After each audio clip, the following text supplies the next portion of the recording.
Assalamualaikum warahmatullahi wabarakatuh. Perkenalkan, kami dari kelompok 3 akan menjabarkan atau memaparkan tugas kelompok tentang membuat video presentasi analisis isu global. Karena kan kami kelompok 3, kami mendapat analisis isu yaitu tentang proxy war. Di kelompok 3 ini kami beranggotakan 3 orang. Yang pertama, saya sendiri Nurmadiani SPD sebagai ketua. Yang kedua, Kardius SE, dan yang ketiga, Redo Kurniadi SPD.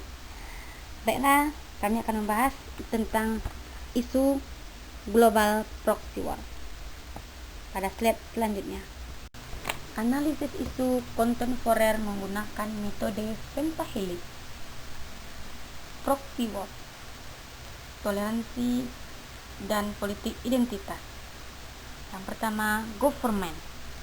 Keputusan atau kebijakan pemerintah dimulai oleh sebagian kelompok tidak berkeadilan. Kedua, akademik. Masih kurangnya pengaruh akademik dalam memberi pemahaman kepada masyarakat luas. Bisnis. Banyak pilihan yang saling berkepentingan, terutama pihak asing menggunakan politik identitas untuk melancarkan tujuannya. 4. Community. Banyaknya kelompok atau organisasi yang saling menjatuhkan, menyebar isu sara karena haus politik kekuasaan. 5. Media. Berita hoax dengan mudah disebarkan oleh pihak yang berkepentingan untuk mempengaruhi opsi masyarakat. Analisis isu kontemporer dari proxy war yang kami ambil adalah masuknya tenaga kerja asing ke Indonesia. Government. Pemerintahan mempermudah tenaga kerja asing masuk ke Indonesia serta dapat memegang jabatan dan mempunyai saham di Indonesia. Akademia. Kurangnya pengaruh dan kekuatan akademisi dalam membuka pandangan masyarakat. Bisnis. Banyaknya dukungan para pemodal kepada pemerintah agar melancarkan dan permudah tenaga asing masuk ke Indonesia. Community. Banyaknya LSM yang dapat diintervensi oleh pihak yang mempunyai kepentingan demi mempengaruhi pandangan organisasi atau lembaga tersebut. Media. Tertutupnya media yang dapat memberikan kejadian tersebut karena mengendalikan informasi atau berita yang diberikan kepada masyarakat oleh orang yang mempunyai kepentingan. Isu kontemporer proxy war, impor barang.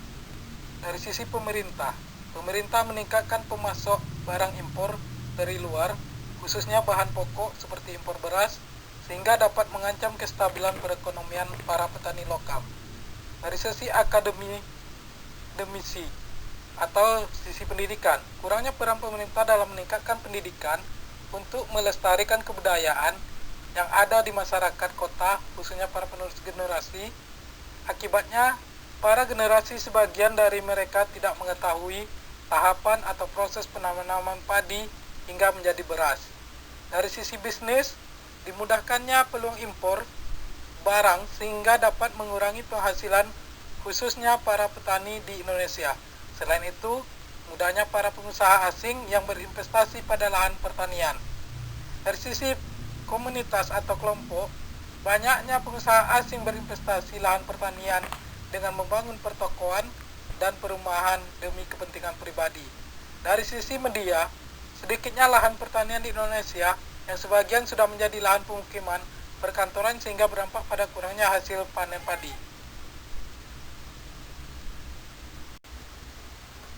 Selanjutnya, untuk menentukan prioritas isu mana yang akan kita angkat, maka kita menggunakan analisis metode USG atau urgency, seriousness, dan growth. Isu toleransi dan politik identitas, tingkat urgensinya ada 5, keseriusannya ada 5, dan pertumbuhannya ada 5, jadi total 15. Isu maraknya tenaga kerja asing ke Indonesia, urgensinya 4, keseriusannya 4, pertumbuhannya 4, total 12. Isu impor barang, urgensinya 3, keseriusannya 3, dan pertumbuhannya 3, jadi totalnya 9. Berdasarkan data ini, maka isu yang akan kita angkat adalah toleransi dan politik identitas. Baiklah, bismillahirrahmanirrahim. Saya akan melanjutkan dari penjelasan di atas, yaitunya diagram Fishbone. Sebab globalisasi, situasi global yang mengikis nilai-nilai timuran, salah satunya toleransi.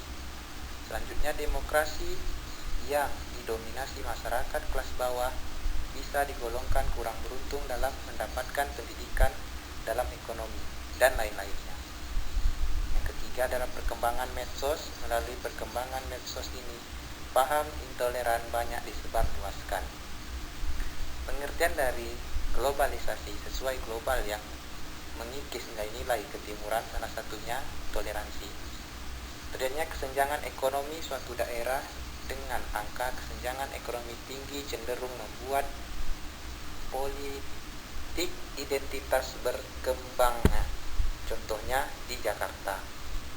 Sedangkan untuk demokrasi yang didominasi masyarakat kelas bawah, polarisasi politik dengan polarisasi yang tegas, maka sangat mudah bagi elit politik untuk memicu konflik yang menyebabkan pembedaan.